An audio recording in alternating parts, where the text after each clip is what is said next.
You are listening to the Disney Dream Girls, an unofficial Disney theme park podcast. And this is show number 382 for Sunday, the 24th of October, 2021. Where dreams begin. Hello and welcome to this week's Disney Dream Girls.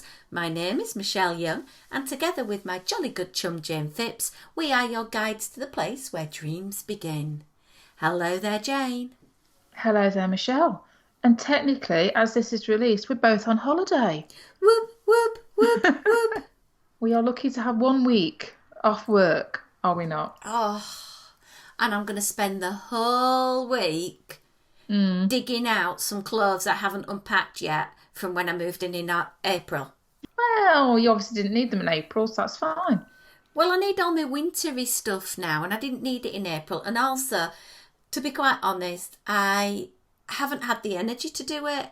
I'm still really struggling with energy levels and feeling really tired and really worn out.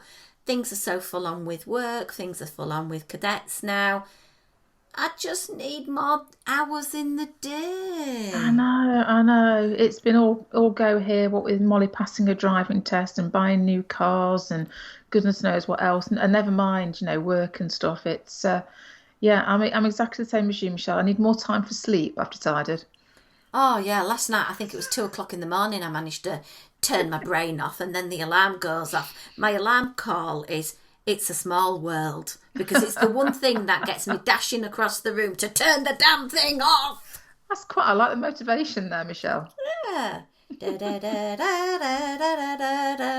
It's a good job I don't have neighbours, because they might have to come round and complain.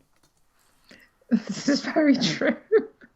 Well, you'd find out whether they were Disney fans or not, wouldn't you? No, they're not Disney fans. Oh, okay. No.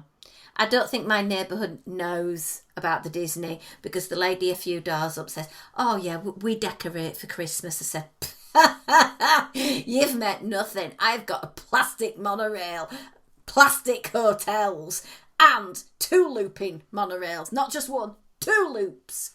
And did she look at you to say, "What on earth are you talking about?" Yeah, when I started to mention I have got a scale model of the Contemporary, the Polynesian and the Grand Floridian, she was just looking at me like, "What on earth are you on, you silly woman?" I can say, it's when you talk to people and you realise just how deep your Disney obsession goes, because you see people and you actually see their eyes glaze over because you've mentioned words that they just don't understand what you're meaning. Yeah. It's quite funny, really. I know. And at work I can get away with murder because I just say to the kids, "Hey, I'm bounding as Snow White today." And they just think, "What the earth are you on about? You're wearing red, blue and yellow." Yeah, well, they just know you as the mad teacher. That's fine. But at least you'll be remembered, Michelle. Oh, yeah, probably not for good reasons, but I will be remembered, yes. Yeah, they just look at me and just think, anyway. So we have got a podcast to do, Jayne. We have, apparently, yeah. I think the reason why we're both in a bit of a ebullient mood at the moment is because November the 8th, I believe it's the 8th, allows us to travel to the good old USA. It does indeed, yes. Restrictions, most restrictions are being lifted, I think. Is it not? Yeah. I mean, there's still going to be things in place like masks and what have you, I presume, but at least we can actually get out of the country and head stateside should we wish to now. I don't care if I have to sit on a plane for 12 hours wearing a mask. I will do it. Although it's very, very weird, the whole concept of having to wear a mask on a plane when you're travelling as a solo person, because the minute you take the mask off, you're sat next to someone you don't know and you're having your lunch and you could pass any COVID germs onto them then. So it's just totally pointless. Well, yeah, and we won't get into the fact that you've all been tested before you got on the plane anyway, so... True. Yeah. Hey-ho, but... I don't care. I'll do what they tell me so that I can have my holiday and I can go away. And it's booked. Yay. We have a hotel. Ooh. Yeah. Are we revealing details yet, Michelle?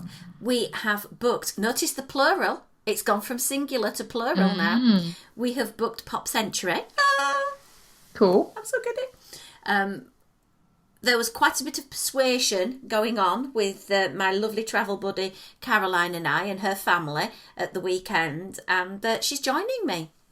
Nice. I'd have some company for you. Yeah, I chat about it a little bit more in depth on our Patreon podcast. So if you want to find out more details, myself and Anthony Markham have a little bit of a chin wag about it over on patreon.com/Disney Dream Girls. But basically, we ummed and ahed over what hotel to go to.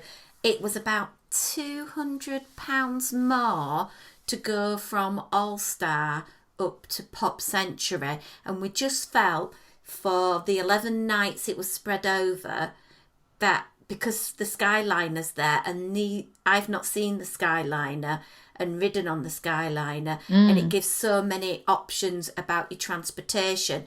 Plus, you can walk across to Art of Animation and use their bus system as well as Pop Century bus system. We felt it was just a little bit better for us. Well, I have to say, Michelle, having stayed at All Star Movies many, many years ago, that was my little bugbear with staying there because the buses tended to be for All Stars and not the individual hotels. And we were like the last hotel, if you see how they're laid out. Yeah. And it did mean that there was quite long queues to get on said buses, and that was both at the beginning and end of the day. It was kind of, a bit hit and miss. And also that element of like getting off. It was like, oh, we're going to stop here first, and we're going to stop there, and then we're going to stop there.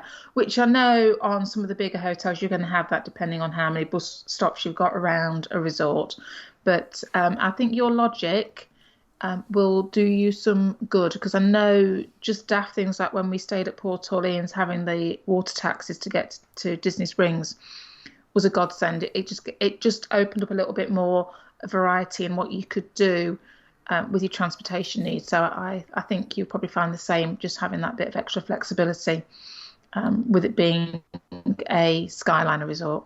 Yeah, absolutely. We've decided there's no point us getting a car because by the time we've paid hotel theme park parking and all of that lot, it just works out just so uneconomical. And if we want to go off site and go, say, to a Walmart or something like that, we're just going in Uber.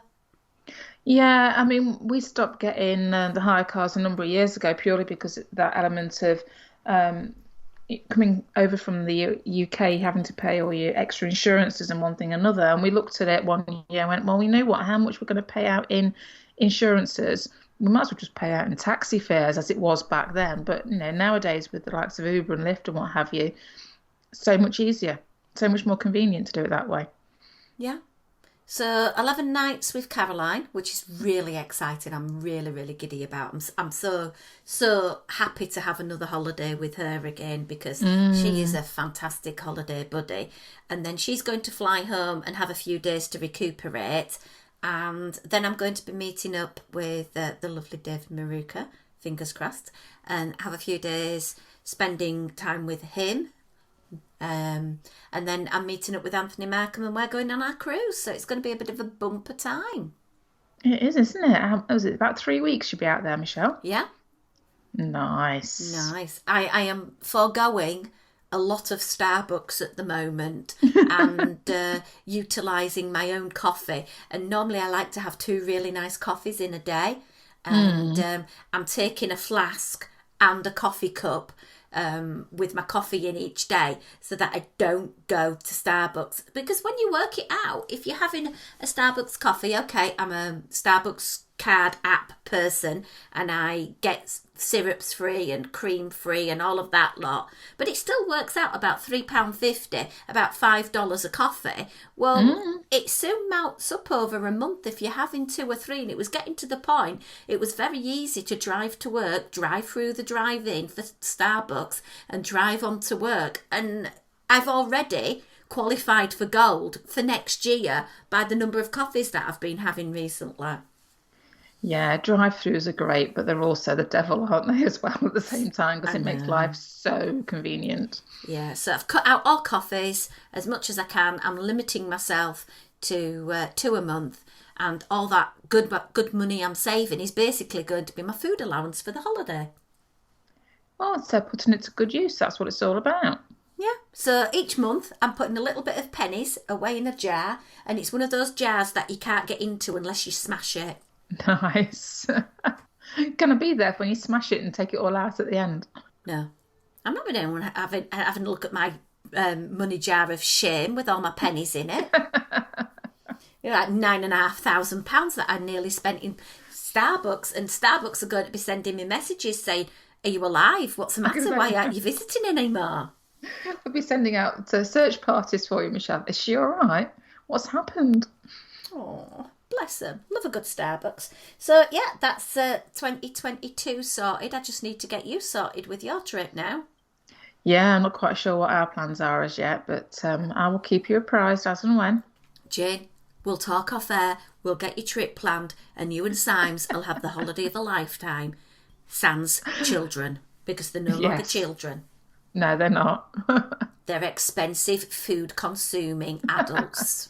Yeah, one more so than the other. But anyway, that's another story. Yeah, hashtag bottomless pit. Anyway, it's like 15 minutes into the show and we've not even done the Disney history yet. So come on, Jayne, what's happening on this day in Disney history? In Disney history, we're going to go all the way back to 1908 for our first little bit of Disney history.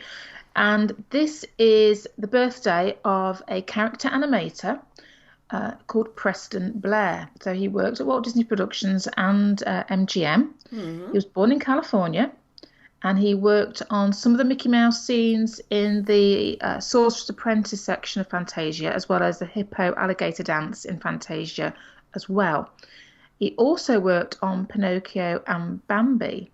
But what you may have recognised, his surname is quite infamous, really, Preston Blair, because he was the brother-in-law of the artist and Disney legend Mary Blair. Do you know that just went ding, ding, ding in my head? Yeah, and he actually wrote one of the first books on how to animate, which I thought was really interesting. So obviously a very arty family, the Blairs. Sounds it. I would say. And then we're going to whiz forward now. Whiz. 1908 all the way to 1971. Now we know 1971 is a very important year as far as Disney World or Magic Kingdom at the very least is concerned.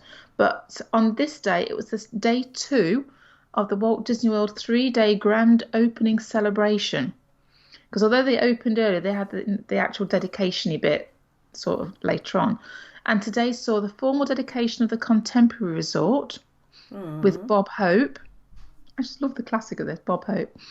Followed by the dedication of the Polynesian Village Resort, where they had a special luau take place. And it was the debut of Disney World's electrical water pageant, which is like probably one of my all-time favourite things to actually see. And I like how they've kept it and they've just kind of added a little bit to it for the 50th anniversary. So it's really keeping that retro vibe about it. And it was also the debut of their very first official fireworks display called Fantasy in the Sky Spectacular. So lots happening on this date in October 1971.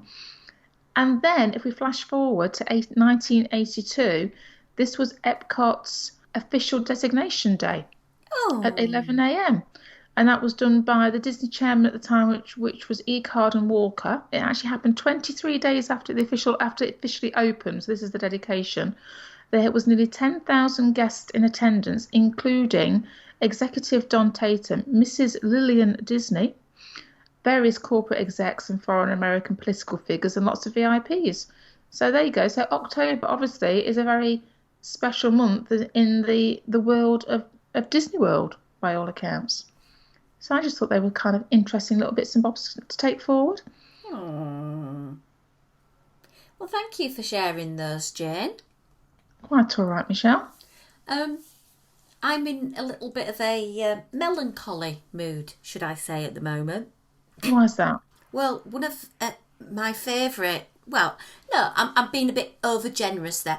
One of the attractions I particularly liked at the Animal Kingdom has basically been butchered and bulldozed to the ground. There's a lot of big bees there because I'm feeling quite about it. Are we talking the spinny thing? We're talking Primeval World. I know, I'm gutted with you, Shell. You know, it's made me quite sad because, first thing, Animal Kingdom can't afford to lose many attractions. No. Let's be honest. It was an oddity. I still don't understand the theming of how it ended up in there. I know it's all this swirling back in time malarkey, But take all the theming away, it's actually a really nice little attraction. And it's quite a nod to my childhood of going to Blackpool Pleasure Beach and riding on the cat and mouse spinning type attractions with my dad. And I used to love that. And it's got the same sort of feel with the spinning action roller coaster up and down loopy thing as you've got with Crush's Coaster as well, which are two things that I really love. Yeah, I mean, just the difference being obviously with Crusher's Coast, you're kind of sitting in pairs back to back, whereas with that one, you're sitting more in a round, aren't you? But I know, I must admit, I was gutted when I heard it was going anyway. And then to see it, it's just been butchered, I think is probably the right word to use, Michelle. It's just lying there in heaps now, isn't it? And it is quite a sad sight to see. I always enjoyed it. It was a fun, one of those rides that I always came off laughing. You know what I mean? It was just a giggle and it was daft and it was silly, and yes, it maybe didn't particularly sit in well because that whole Dinoland USA is a little bit of an anomaly, I suppose, in some respects with to regards to the animal kingdom. But you know, when you've got things like Everest that's going to go down, I think for is it 3 or 4 months in the new year for a refurb, and you haven't got another ride there, and like you say, Michelle, you know, with shows not reopening, one thing another, all of a sudden the things that you've got to do suddenly are diminished, and that means that those popular attractions that have long wait lines are just going to be even longer. It is. Shame. It is a shame. It is, my lovely, because I do enjoy it. You know, it was a minute 30 of sheer giggliness, which is, you know, it's fun. It took up 900 riders an hour, which is a pretty good consummation of an attraction to get people out of other attractions on the ride as well. Yeah. It was opened on the 13th of March 2002 and it closed just before its 18th birthday on the 15th of March 2020. Oh. It went a fair speed as well. It went 29 miles per hour. So that's not Really? too shabby, really. Quite surprised about 2.5 G-force. I've got all the facts. that. 13 cars, seating up to 4 riders. I wouldn't mind one of those cars in my garden. It'd look really great instead of having a boring old, you know, wooden arbour or something in the garden to sit on and have my G&Ts. Wouldn't it be fun to have one of those vehicles? Definitely. I bet they'll be somewhere. Disney, if you want to send one over to me, I'm more than happy for you to do so, but just don't ask me to pay it postage, please. No, that might be a little tad expensive. Yeah, just a bit, but I'd really love one. I think it'd be super cool. Yeah, and I say it's a shame. It'd be interesting to see what they're going to do in that area because obviously it's not an awful lot to do there now as such with that gone. So, Yeah. yeah. It's going to be interesting what they're going to do with that space in the park because no big announcement has been made yet. Maybe they're going to announce it. I think, what's it, Destination D or whatever later on this year. That's going to be over. Yeah. So maybe something happens with that this year and they tell us what's going to be happening there. I don't know. It's going to be a weird fit because it's got to fit in with Dinoland USA and I can't see them changing the rest of Dinoland USA. Well, no, because obviously, you know, you go around the corner and you have got Dinosaur, which, whilst it's not quite the same aesthetic as Dinoland USA, it is obviously all part of that area, and that is more of a real ride, whereas Dinoland USA comes across as being a bit cartoony, if you know what I mean. So, yeah, I mean, if they're going to keep dinosaurs in the park, they're going to have to come up with something to entice you over there. I mean, obviously there's the big play area, but that's great if you've got small kids. But otherwise, what's going to drag you over to that area apart from a restaurant? I hope it's not going to be something that is just a kiddie spinner type thing because they've lost an attraction that was for 48 inches and above. So it'd be nice to have a more, you know, grown up, not a suitable for all type attraction, but something with a little bit of heart beating, pulsating, excitement feel about it. Yeah, a little bit of oomph to it. Yeah. So I don't know. We'll see. We'll see what happens. And well, who knows? Yeah, it's just a shame when, we're stuck over here. We can't go and have a final ride on some of these attractions. Well, this is it, isn't it? I mean, it's always sad when rides disappear.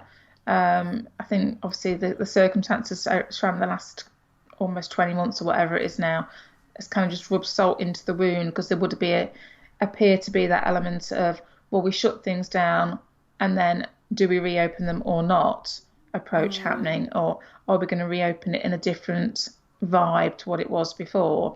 So there is lots of us around the world will not have been able to have our, last go on certain things. And I appreciate that, we have to move with the times, and sometimes change we may not like, but sometimes change happens and we go, actually, I'm surprised now that's worked out a lot better than I thought it was going to be.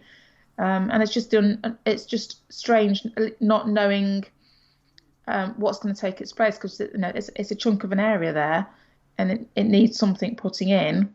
Like you say, whether these things will be announced at D23, because obviously Mr. Chapek wants people coming through his park gates because it's making him money.